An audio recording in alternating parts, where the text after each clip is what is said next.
السلام علیکم، زه امری اعظم کار او نن تاسو ته په یوه نوي ویډیو کې حاضر شوی یم. په دې ویډیو کې به زه تاسو ته دروښیم چې موږ څنګه کولی شو چې په خپل موبایل کې د هر ډول راخلاص شوي اکاونټ په اړه مکمل معلومات لاسته راوړو. یعنې که تاسو هر ډول اکاونټ په خپل موبایل کې راخلاص کړئ، فیسبوک شو، ټیک ټاک شو، انسټاګرام شو، کاین بیس شو، نو هر ډول اکاونټونه چې تاسو په خپل موبایل کې راخلاصوئ نو د هغې پاسورډ په اتومات ډول ستاسې په موبایل کې سیو کیږي. نو که بیا له تاسو څخه د کوم اکاونټ نمبر هیر شي، یوزر نیم هیر شي، ایمیل هیر شي، پاسورډ هیر شي، نو تاسې په دې طریقې سره پیدا کولی شئ. نو زه د ویډیو په طرف تاسو ګورئ همکار سکلز یوټیوب چینل، زه امری اعظم کار، راځئ شروع کړو.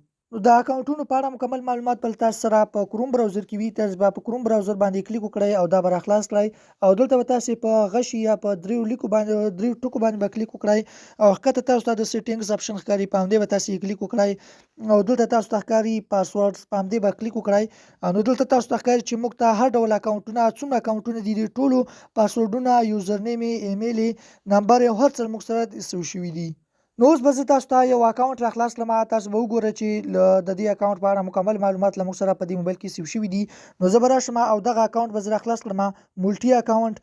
نو دلته تاسو ته ښکاري په دې ځای کې به تاسو ته ما خو تاسو ته ویلي وو که په دې ځای کې تاسو خپل اکاونټ په یوزر نیم باندې لاګین کړی وي، په دې ځای کې به تاسو ته یوزر نیم ښکاري. که په ایمیل مو لاګین کړی وي، ایمیل به تاسو ته ښکاري او که په لمبر مو لاګین کړی وي نو په دې ځای کې به تاسو ته لمبر ښکاري او ښکته تاسو ته پاسورډ ښکاري.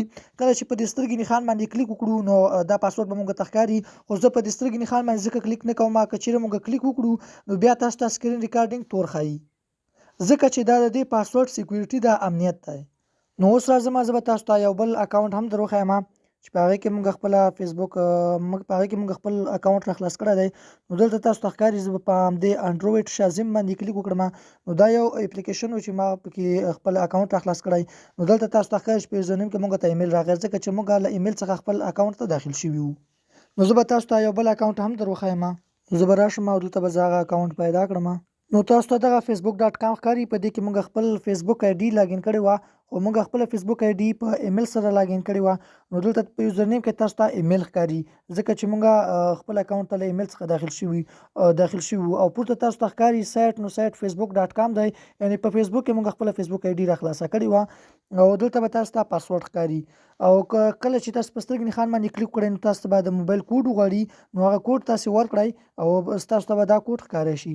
تاسې په ډېره اسانۍ سره دا تاسو له دې څخه کاپي کولی هم شئ، څنګه تاسو ته د کاپي نښان ښکاري. او یوه بله مهمه خبره تاسو ته کوم، که چېرته تاسو خپل موبایل ته پاسورډ نه وي ورکړی او یا هم پاسورډ ورکړی وي خو هغه نورو خلکو ته هم زده وي، نو هغه تاسو باید خپل پاسورډ داسې ورکړئ چې هیڅ او تاسو ته زده وي.